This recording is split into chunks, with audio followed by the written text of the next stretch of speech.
All right, we are live. So it is a little bit before 8 o'clock. I'm just going to go ahead and alt-tab out and look at some stuff while we're waiting for people to join. My hope is to get rolling right around 8 o'clock or a couple minutes after at worst. So we'll go from there and see how many people join. There are some weird light things going on. I'm just going to play with that.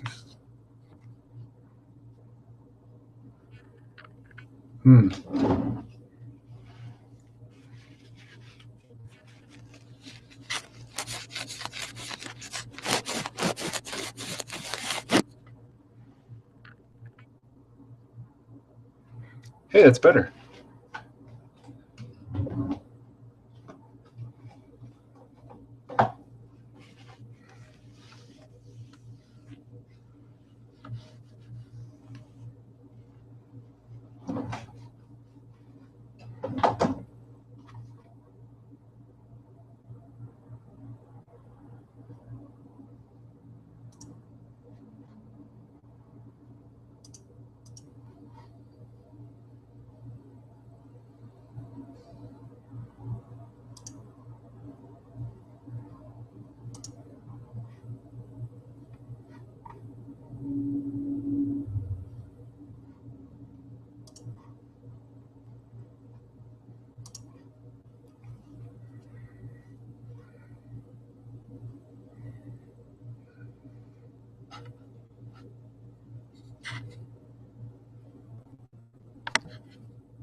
All right, it's about 2 more minutes to 8 o'clock, and then we'll get rolling.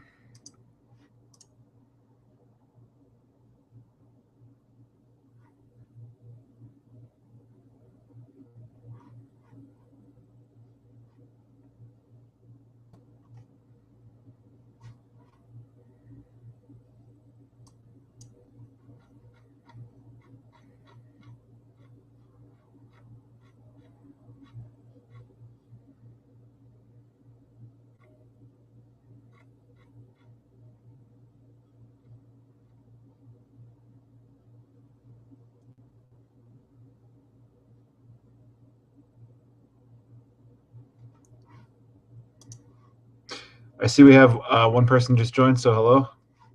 I'm just going to give it another minute or two here, and then I'm going to get started.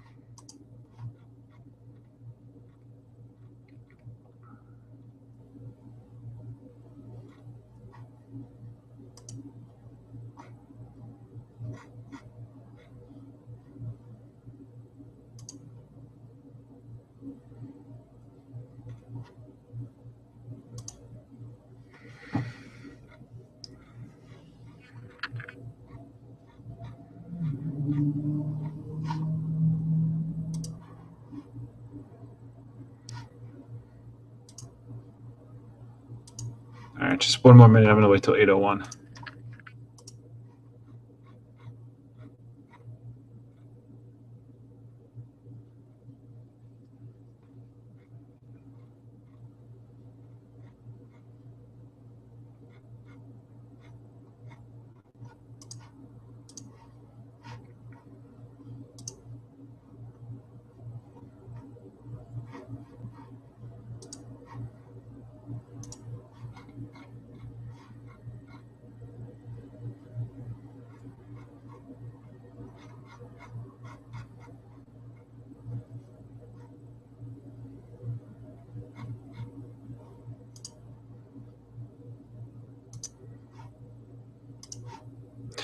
Alrighty, we have some more people join, so let's get this ball rolling here. All right, so hello everyone, and welcome to tonight's hangout. Hope everyone's having a great Monday so far. We already have a few questions asked for this evening, but I wanted to mention that I do have the Q&A app turned on, so it should appear on the right-hand side. If you click the Q&A button on your screen, you can ask me a question live, and I'll look for any questions there after I go through the ones that have already been asked. And as always, I want to mention there is a slight delay as far as when you type it and when I see it. So if for some reason I miss your question, I'll make sure to either answer it privately or in group, or I'll make sure to include it on the next hangout. So let's get rolling. Our first question comes from Heather. Heather asked, I'm having problems finding quick snacks. Everything seems to have nuts in it. For someone with a nut allergy, this is very frustrating. I find myself very hungry between meals. I welcome any suggestions. I almost read that as hangry, but it's hungry. So thank you, Heather, for the great question. To start out, in general, I'm not a big fan of snacking between meals at all. As for most people, it just makes me hungrier. So you said that you are feeling very hungry between meals. So I hate to sound like a broken record, but I'm repeating something that's true. So the best ways to deal with hunger are going to be eating something that has lots of fiber, that's high in protein, making the meal kind of protein and fiber focused. And generally that includes lots of vegetables. For most green fibrous vegetables, you don't really need to track them, and you can eat as much as you like. But since we're asking a question that I'm answering as a generality, if you have a specific date you'd want me to look at in your diary, I can look at it and give you some suggestions beyond that if you'd like. But please post about it in your group feed if you want to do that. And we can, as a exercise, we can all examine specifics of like, hey, if you did this, maybe you wouldn't be as hungry between this meal and this meal. But in general, it's going to be more protein, more fiber, more vegetables, and those are all different things that reduce hunger. In addition to kind of getting more of your water earlier in the day as opposed to waiting later in the day. So I'm not one to always answer things one way. I like to kind of change it up a little bit. So if you really wanted me to answer with one answer, what's a good snack without nuts? I would personally go for something like an apple with maybe some string cheese. I would keep it very simple. Or maybe something like some baby carrots with a Greek yogurt dip. They make these Greek yogurt dips in your dairy section that are flavored like chip dips. So you have like dill, ranch, sour cream, and onion, but they're Greek yogurt. So they're a high protein, lower fat alternative, and they go great with crunchy vegetables.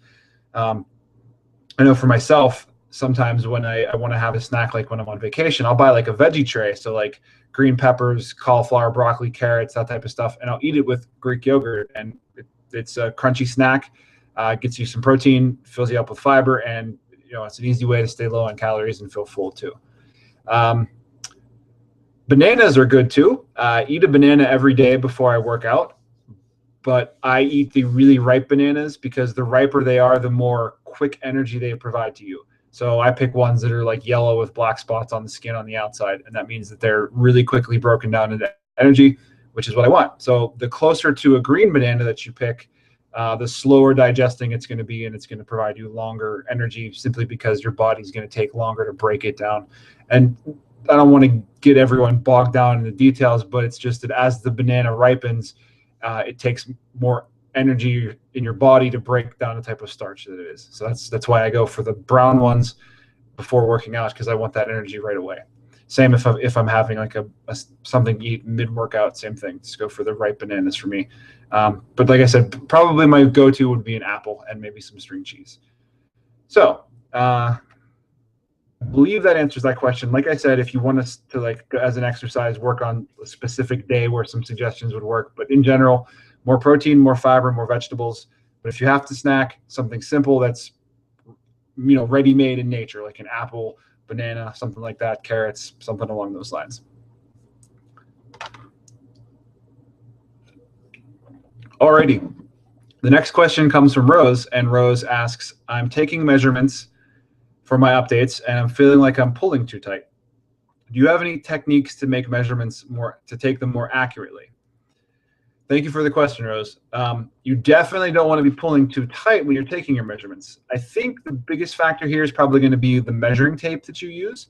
I use a measuring tape that's specifically made for body measurements, and it's called Myo tape. That's MYO tape. I believe I grabbed it off of Amazon for like $5. Let me see if I have it here. I do actually. So this is what it looks like, and the way it works is you pull the tape out, and then you connect it into here around whatever you're trying to, whoa, too soon, around whatever you're trying to measure. So if I wanted to measure my wrist circumference, I can kind of just push this button and I can make it as tight as I want to, or I can loosen it up a little bit. But that's pretty much the easiest way to take an accurate measurement for $5. I think between doing my measurements for like 2 or 3 years, that's how long it lasted. And then I had to buy another one just because the tape itself was kind of coming off of the post here. But for $5, you can't beat it for the accuracy, and it really simplifies the process. I don't, I'm not one to like specifically recommend you have to buy this brand, but something along these lines that kind of takes the guesswork out is your best bet. And okay, I think that covers that one. But in general, you don't want to have things too tight where you're kind of like pulling real hard. That kind of takes care of that for you. All right. So this next question was not specifically asked for the Hangout. It was a conversation I was having with Jamie, and I feel like I'd like to answer it here just so that if anyone could benefit. So Jamie was asking me, he was saying that he hit greater than 200-pound deadlifts, and his hands, right where the knuckle meets the palm, so like right here, you can kind of see I don't know if you can see, but I have calluses here myself. He's saying that it's becoming painfully raw. So he's using a medicated lotion to help with that. But would I recommend lifting gloves? He says that he knows calluses will build up over time, but until they do, that area is noticeably sore. And he doesn't want to lower his working weight to be able to, wants to keep progressing in his working weight instead of having to manage the pain. What should he do? So thank you for that question. That's a great one. I would say that on your heavier sets, switch to a mixed grip. So you didn't mention this, but I'm assuming that your grip on the barbell was like this. This is called double overhand. I would say you can switch on the heavier sets to have one hand underneath the bar and one hand over the bar. And that should actually give you a little bit more stability, and it should be less painful in your grip. You can mix up the sides. So if you're doing multiple sets at a weight, you can go this way and then switch to this way, back and forth as much as you like. That's one thing that'll help. The other thing you could do would be consider straps.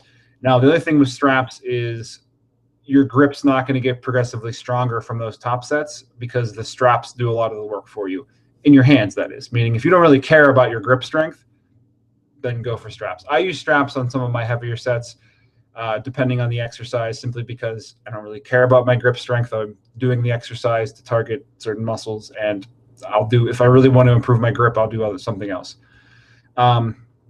And I don't personally use gloves because I don't mind the calluses, although they're kind of annoying me right now, and I'm kind of picking at them nervously. I probably shouldn't be. But there's plenty of people that are stronger than me that use gloves. So I don't really personally see anything wrong with them. There's one thing to consider, though, is that by adding a glove in the mix, you're kind of increasing the width of the bar a little bit. So it might make it a little bit more difficult. That's something to keep in mind. But I don't have a problem if you want to use gloves. I just don't have any particular pair to recommend since I don't use them myself. Let's see. Oh, and this is going to depend on your situation, but chalk, there's like lifting chalk, which is calcium carbonate. It's also called climbing chalk. It's the same thing. That will actually help your grip from slipping, and it'll keep the bar where you want it to. I chalk up for most of my lifts. The chalk I mentioned, the calcium carbonate, goes everywhere. It leaves dust. If you put some in your hand and you go like this, there's chalk powder everywhere and makes you sneeze. There are some chalk variants like liquid chalk or Primo chalk that don't get everywhere. But you kind of have to make sure if you're going to a gym, if they're okay with that. I've been to gyms before that don't allow chalk at all, and I didn't think to bring any, so I kind of had to improvise from there.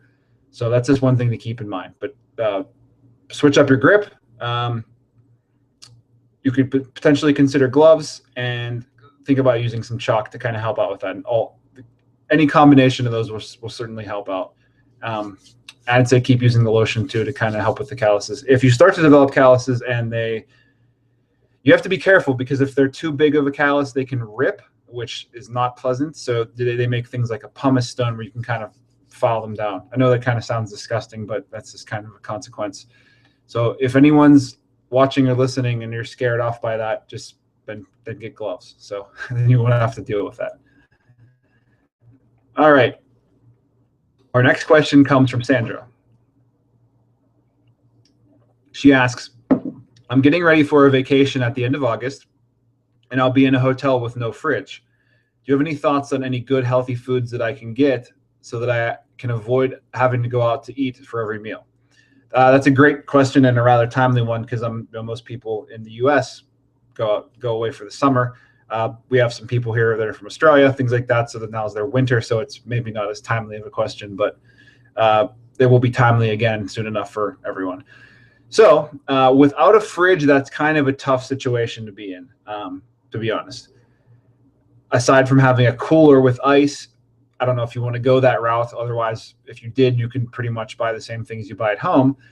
In a similar situation, I'd probably not worry about it. I would probably try to research some local food options and look for foods in advance that fit your goals. I'm not saying try to meet your goals every meal. You're on vacation, you should enjoy yourself. But for me, one thing that helped was I tried to eat like a breakfast and a lunch that was comparable to fill me up, and try to get closer to my goals for the day on vacation. And then at dinner, I just enjoy myself. And really, other than that, I mean, you could look at things like even vegetables you'd probably want to refrigerate. So without a refrigerator, you don't really have too many choices. But there are things like canned or pouched tuna or chicken.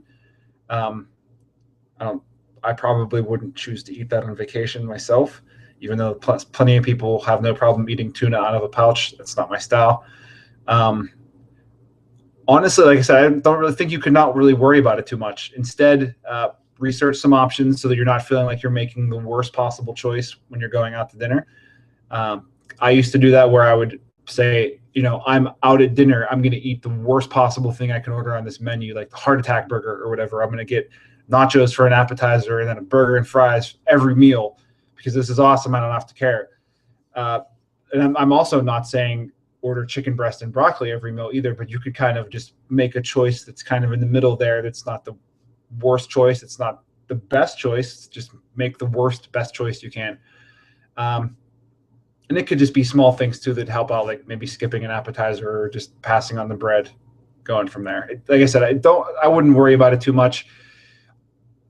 What you do after the day after vacation is far more important than what you do during a vacation. The danger is when you extend the vacation mentality back when you're back to regular life. So I'm speaking from my own experience here, is that my big holiday season is Christmas. It's my daughter's birthday. My wife's a teacher, so she's off for like the entire almost a month. So I take time off during Christmas. And in the past, it would basically turn into an eating frenzy from the day before Christmas Eve until after New Year's for me. That would just be nonstop. Ice cream with peanut butter every night.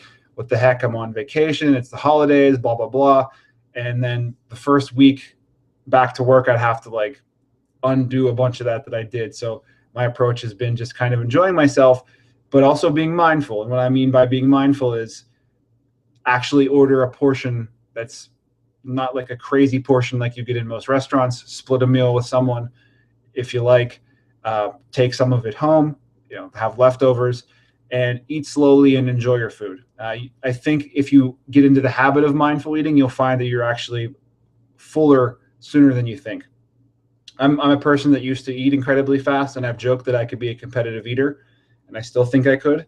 I don't plan on it, but when you kind of slow down and just think about what you're eating and enjoying the taste, I find that I'm more full sooner. I used to be able to eat an entire large meat lovers pizza from Pizza Hut, and I'd still be hungry afterwards because I would scarf it down. I could eat the whole thing in like 10 minutes. Now, if I'm getting pizza, which I still do occasionally, maybe 2 or 3 times a month, I'm going to eat it slow, and I can stop at 4 slices and actually feel full. And a lot of that is your mentality towards something, is how you actually end up. Another thing to consider is that your stomach and your brain, there's a delay. So while you may have eaten enough food to actually feel full, if you're still adding food on top of that, there's a delay between when those hormones signal to your brain, hey, stop eating, we don't need anymore. So eating slow can really help with that. So just to reiterate, I think the most important thing is to enjoy your vacation. Don't stress about it too much. You can try to make more healthful decisions. You could try to get some breakfast and lunch foods that are a little bit more healthy. Like you could go to like a local deli and have like some lunch meat on a per day basis. That kind of sounds like a pain in the butt to me. But again, the most important thing is what you do the day you're back. I'd recommend just returning to your normal habits, possibly avoiding the scale for a week, because after you go on vacation, you're probably, some people will probably be drinking more alcohol than they would otherwise. You're probably eating more carbs. And if you're eating at restaurants, you're taking in a lot more salt than you'd normally add yourself. So what happens is you see this gigantic spike on the scale and you're demotivated to get back onto your normal habits. So I generally recommend avoiding the scale. And if you do return to your normal habits the day when you're back, that scale weight will rapidly drop back to either what you were before you left or pretty dang close. So that's probably the best advice I could give you in that situation. Now, I'm not saying you should be checking in with the class when you're on vacation. You should enjoy yourself and enjoy your time off. But however, you're always welcome to ask for some advice during the vacation if you're in a situation you'd like some help with. It's more than welcome your questions during your vacation. If you kind of need some immediate help, if I'm around, I'll try to reply right away and give you some pointers. So. All right, well, I think that covers all of the questions that have been asked prior to the Hangout. So I'm going to tab over and see if we have any asked questions. Let me see here. Looks like it's getting dark out, so it's lighting's not too great. I apologize about that. I'm currently working on setting up some space where I can have some like professional lighting so you can see things a little bit better, and maybe like a lapel mic or something to go from there. So I don't see any questions being asked in the sidebar. I'm just going to go ahead and give it a minute and see if anyone asks any questions. And if not, we will pick up on the Hangout next week. Let me just see what day I kind of think it will be.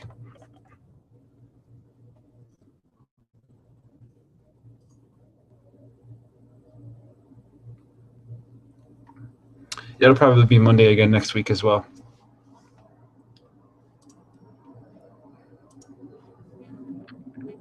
All right, I'm just going to give it until like 8:20, which is 1 minute. And then if there are no other questions, we will wrap up for the night. Thank you, everyone that submitted questions. Those are some great questions.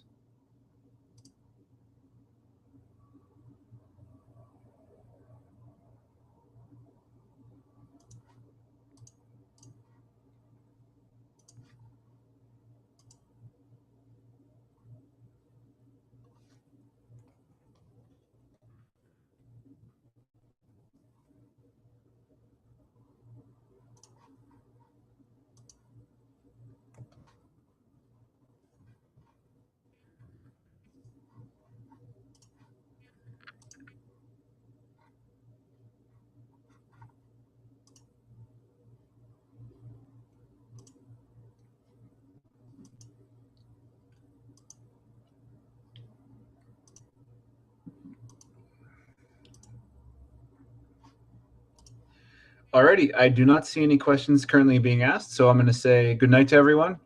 Thank you for watching, and I will talk to all of you soon. Have a good night. Bye-bye.